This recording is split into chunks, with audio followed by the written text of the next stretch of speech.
এই জাস্ট ঝর্ণাটা পেরোলেই দেওরালি, আর দেওরালিতে আজ আমরা লাঞ্চ করব। এর উচ্চতা দেখো 3200 মিটার। আর দেওরালি যেখানে আমরা খেয়েছিলাম তার থেকে নাজারাটা ঠিক এইরকম। খাওয়ার পরে প্রায় 2টো নাগাদ আমরা বেরিয়েছিলাম, 2টো থেকে 2:30টার মধ্যে বেরিয়ে গেছিলাম। তো 4 ঘন্টা ভেবেছিলাম লাগবে, সেখানে আমাদের 5 ঘন্টা লেগে গেছিলো। রাস্তাটা দেখো এই রকম পরিস্থিতি, মানে একটা রাস্তায় যে আগে যে রাস্তাটা ছিল সেই রাস্তাটা এখন বন্ধ হয়ে গেছে।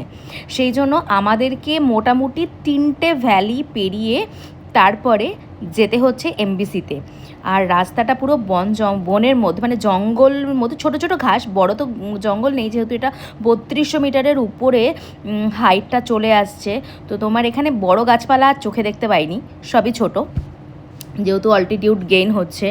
তো রাস্তাটা ঠিক এই রকম হয়ে আছে, যেহেতু বৃষ্টি হয়েছে, বৃষ্টির জন্য একটু একটু কাদা ছিল, আদারওয়াইজ ঠিকঠাকই ছিল, অসুবিধা কিছু হয়নি। তো যেই রাস্তাটা আগে ছিল সেই রাস্তাটায় একটা বিরাট বড় বরফের চাই পড়ে আছে, সেই জন্য সেই রাস্তাটা বন্ধ থাকার জন্য আমাদেরকে এই রকমভাবে ঘুরে ঘুরে যেতে হচ্ছে। আর ওপর থেকে বহু লোকজন নিচে নামছে।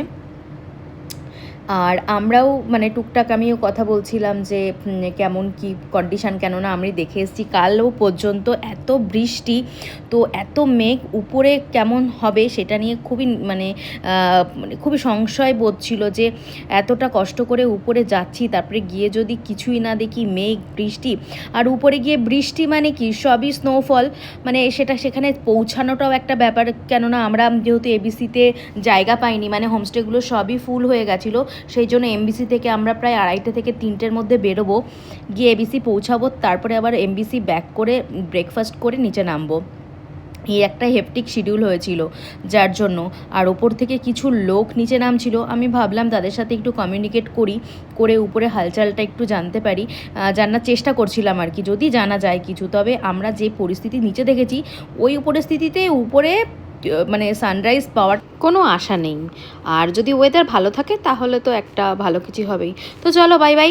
ভিডিওটি ভালো লাগলে অবশ্যই একটি লাইক কমেন্ট করে দিও। টিল দেন টা।